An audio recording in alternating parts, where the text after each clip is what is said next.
ऑक्सीकरण अपचयन रासायनिक अभिक्रियाएं इस प्रकार है। ऑक्सीकरण में किसी पदार्थ में हाइड्रोजन परमाणु का बाहर निकलना या ऑक्सीजन परमाणु का जुड़ना ऑक्सीकरण कहलाता है। जैसे सोडियम धातु पर ऑक्सीजन की क्रिया करने पर सोडियम ऑक्साइड बनता है। यह अभिक्रिया दहन कहलाती है, जिसमें सोडियम परमाणु का ऑक्सीकरण हो रहा है, क्योंकि सोडियम परमाणु से ऑक्सीजन जुड़ रही है। इसी प्रकार से हाइड्रोजन आयोडाइड में हाइड्रोजन गैस तथा आयोडीन गैस मुक्त होती है। इसमें आयोडाइड आयन का ऑक्सीकरण हो रहा है, क्योंकि हाइड्रोजन आयोडाइड से हाइड्रोजन गैस निकल रही है। ऑक्सीकरण में किसी पदार्थ का धन विद्युतीय अवयव कम होता है, जबकि ऋण विद्युतीय अवयव बढ़ता है।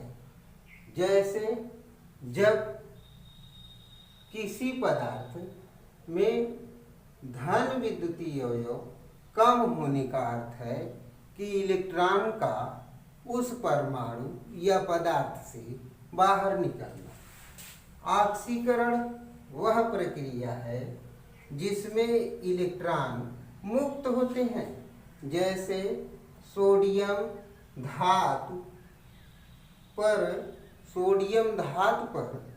हल्की ऊष्मा देने पर सोडियम आयन बन जाता है और उसमें से इलेक्ट्रॉन मुक्त होता है। अपचयन किसी पदार्थ में हाइड्रोजन परमाणु का जुड़ना या ऑक्सीजन परमाणु का बाहर निकलना अपचयन कहलाता है। जैसे कॉपर ऑक्साइड पर हाइड्रोजन गैस प्रवाहित करने पर कॉपर मुक्त होता है और जल प्राप्त होता है। इसमें कॉपर ऑक्साइड में अपचयन हो रहा है, क्योंकि कॉपर से ही ऑक्सीजन निकल रही है। इसी प्रकार H2 हाइड्रोजन गैस पर सल्फर की क्रिया कराने पर हाइड्रोजन सल्फाइड गैस प्राप्त होती है। इसमें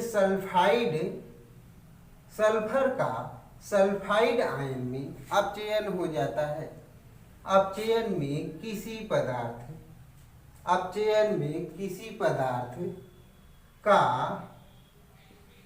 धन विद्युतीय अवयव अधिक होता है, जबकि ऋण विद्युतीय अवयव कम होता है। अपचयन वह प्रक्रिया है जिसमें इलेक्ट्रॉन जुड़ते हैं। जैसे फेरिक आयन एक इलेक्ट्रॉन ग्रहण करके फेरस आयन में बदल जाता है। ऑक्सीकरण और अपचयन इस प्रकार की अभिक्रिया है। जो यह अभिक्रिया संसार में एक साथ होती है। अब हमारा शीर्षक है विद्युत रसायन। विद्युत रसायन किसे कहते हैं?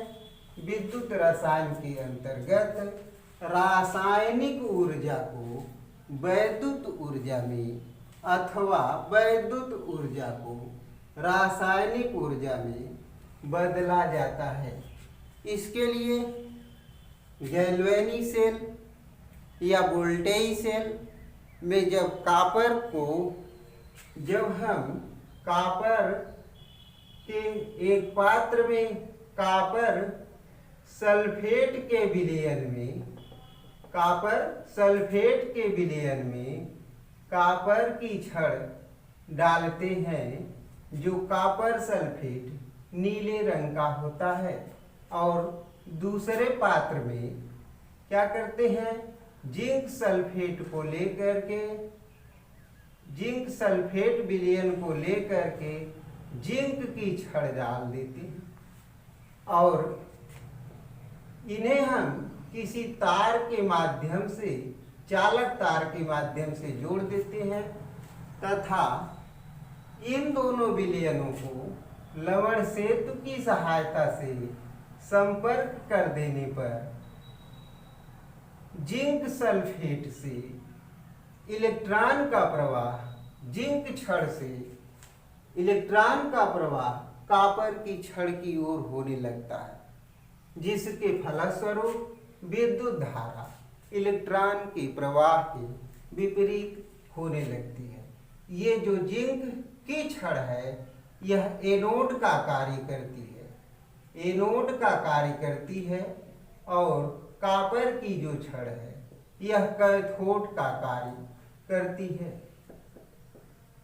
इस प्रकार से इन रासायनिक पदार्थों की सहायता से जो हम एक ब्रिज तैयार कर लेते हैं और इससे विद्युत धारा चूंकि रासायनिक पदार्थ से प्राप्त हो रही है, इसलिए रासायनिक ऊर्जा को वैद्युत ऊर्जा में बदल दिया जा रहा है, क्योंकि वैद्युत धारा मुक्त हो रही है।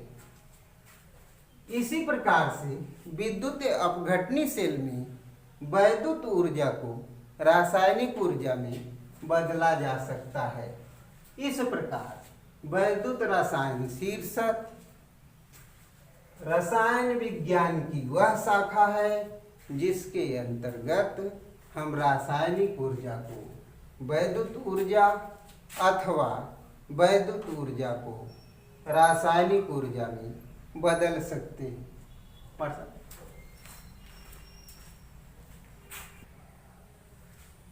विद्युत अपघट्यों के विलयन का चालकत्व, यह हमारा टॉपिक है। तो सबसे पहले हम विलयन की जानकारी जान लेते हैं। विलयन किसे कहते हैं? विलयन के दो भाग होते हैं, विलेय और विलायक। विलयन किसी विलायक में विलेय का समांगी मिश्रण विलयन कहलाता है। यानी विलेय वह पदार्थ होता है जो कम मात्रा में होता है, विलायक वह पदार्थ होता है जो अधिक मात्रा में होता है। अब विद्युत अपघट्य किसे कहते हैं? ऐसा विलयन जिसमें विद्युत धारा प्रवाहित करने पर विलयन अपने आयनों में अपघटित हो जाए। अपघटित हो जाना यानी टूट जाना विद्युत अपघट्य के विलयन का चालक। जब हम किसी विलयन में विद्युत धारा प्रवाहित करते हैं तो यह विद्युत धारा ओम के नियम का पालन करती है। यानी विद्युत अपघट्य के सिरों के बीच उत्पन्न होने वाला विद्युत विभवांतर V इज प्रोपोर्शनल टू, यानी V समानुपाती होता है I के। यानी यदि विद्युत धारा का मान अधिक होगा तो विद्युत अपघट्य के सिरों के बीच का विभवांतर जो होता है वह ऊंचा होता है। अतः V equal to I into R होता है, जहाँ R प्रतिरोध कहलाता है। इस प्रतिरोध का मात्रक ओम होता है, और यह जो प्रतिरोध होता है ना, विलयन चूंकि धारा के मार्ग में अवरोध उत्पन्न करता है, इसी विद्युत अपघट्य के द्वारा उत्पन्न हुआ धारा के मार्ग में अवरोध ही प्रतिरोध कहलाता है। और विद्युत चालकत्व क्या है? वैद्युत प्रतिरोध के व्युत्क्रम को वैद्युत चालकत्व कहते हैं। यानी 1/R ये इक्वल टू होता है G। इसका मात्रक ओम इनवर्स होता है, इसका मात्रक ओम इनवर्स होता है, इसे महो कहते हैं। इसका मतलब क्या होता है? Ohm inverse. इसका मतलब ओम क्यों होता है? जॉर्ज साइमन ओम ने ही प्रतिरोध की खोज की थी, उनके सम्मान में इसका मात्रक ओम होता है। तो वैद्युत प्रतिरोध के व्युत्क्रम को हम क्या कहते हैं? वैद्युत चालकत्व कहते हैं। अब वैद्युत प्रतिरोध कई बातों पर निर्भर करता है। वैद्युत प्रतिरोध किसी चालक तार की लंबाई के अनुक्रमानुपाती होता है। आर समानुपाती यल होता है। किसी अगर कोई चालक तार हो, ये कोई चालक तार है, इसकी लंबाई अगर यल है और चालक तार का यह अगर इस प्रकार से चालक तार हो, ऐसे ये चालक तार का ये परिच्छेद क्षेत्रफल ए है। तो वैद्युत जो प्रतिरोध होता है, विद्युत प्रतिरोध आर व्युत्क्रमानुपाती होता है क्या? परिच्छेद क्षेत्रफल। इसलिए किसी चालक तार में उत्पन्न होने वाला प्रतिरोध समानुपाती होता है। आर समानुपाती यल अपान ए। क्या होता है? आर समानुपाती यल अपान ए। और यह बराबर हो जाता है आर इक्वल टू, क्या होता है? आर इक्वल टू रो यल अपान ए। जहाँ रो क्या है? जहाँ रो विशिष्ट चालकता है। क्या है? रो क्या है? विशिष्ट प्रतिरोध है। जहाँ रो किसी वैद्युत चालकत्व का विशिष्ट प्रतिरोध है। तो रो क्या है? रो क्या कहलाता है? विशिष्ट प्रतिरोध।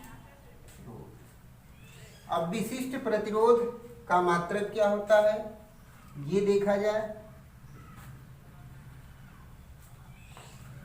तो प्रतिरोध R अगर इसका मात्रक ओम है तो इसका मात्रक क्या है? मीटर स्क्वायर है। इसका मात्रक मीटर है। तो रो इक्वल टू हो जाएगा R A अपान यल, यानी ये हो जाएगा विशिष्ट प्रतिरोध का मात्रक ओम मीटर